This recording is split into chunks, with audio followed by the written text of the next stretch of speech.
நான் செந்தில்குமார் ஈஸ்வர் ஷாப்ல இருந்து. இப்போ நிறைய இந்த மாதிரி இம்போர்ட்டட் கேஜெட்ஸ் பத்தி ஃபேக்கான இன்ஃபர்மேஷன்ஸ் கொடுத்து ஸ்கேம் பண்ணி பொருளை விற்க ஆரம்பிச்சிட்டாங்க. லைக் ஒருத்தர் வந்து ஹீட்டரை வந்து ஏசின்னு சொல்லி வித்தாரு. ஒருத்தர் இப்போ பூட்டை வந்து நார்மல் இரும்பு பூட்டே வேண்டாம் அப்படின்ற மாதிரி சொல்லி தப்பான இன்ஃபர்மேஷன் பரப்பி விற்க ஆரம்பிச்சிட்டாங்க.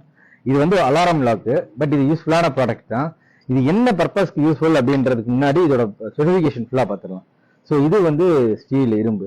இந்த பாடி இருக்கு இல்லையா, இந்த பாடி வந்து ஹார்ட் பிளாஸ்டிக்கால பண்ணது. ஸோ இதை வந்து இரும்பு பூட்டுக்கு மாற்றா மட்டும் நினைக்காதீங்க. இது வந்து அலாரம் லாக்கு உங்களுக்கு specially for disc brake lock இருக்கு இல்லையா, ஸோ வெஹிக்கிள்ல வெளியே நிப்பாட்டும் போது உங்களுக்கு யூஸ் பண்ணிக்கலாம். இல்லை ஏதாவது ஒரு கேட்டுக்கு வேணா நீங்க யூஸ் பண்ணிக்கலாம்.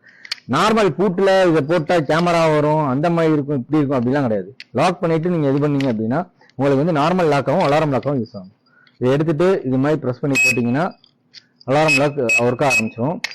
இப்போ அலாரம் லாக் ஆயிடுச்சு. இதை இப்போ வந்து டேம்பர் பண்ண ட்ரை பண்ணாங்கன்னா இந்த மாதிரி சவுண்ட் வரும். இது நிற்காம வந்துகிட்டே இருக்கும், இல்லை 20 செகண்ட்ஸ் வரும், அப்புறம் இதுவே ஆஃப் ஆகிடும்.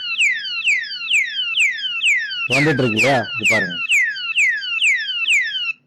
ஆஃப் ஆயிடுச்சு. இதுதான் இதோட ரியாலிட்டி.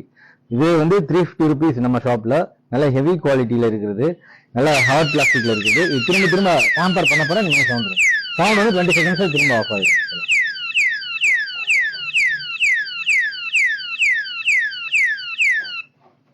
இப்போ இது ஆஃப் ஆயிடுச்சு. இப்போ இதுல வந்து இல்ல பேட்டரி இருக்கு, அந்த பேட்டரியில தான் இந்த சவுண்ட் இருக்கு. அந்த பேட்டரி எப்படி ரிமூவ் பண்ணும் அப்படின்றது இங்கேயே இருக்கும்.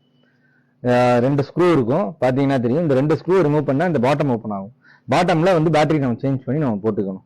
ஸோ இதோட ரியாலிட்டியை தெரிஞ்சுட்டு, இல்லை ரியாலிட்டியை பத்தி புரிஞ்சுட்டு ப்ராடக்டை விற்கணும் இல்லை வாங்கணும். ஸோ இங்க நம்மளோட ஈஸ்வர்ஸா பொறுத்த வரைக்கும் எல்லா ப்ராடக்ட்டுமே அதோட ரியாலிட்டியை சொல்லி தான் நம்ம விற்கிறோம். ஸோ அதுக்கு உண்டான ப்ராடக்ட், அதுக்கு உண்டான தேவைக்கு உண்டான கஸ்டமர்ஸ் கரெக்டாக வாங்கணும், நல்லாவே யூஸ் பண்ணுவாங்க.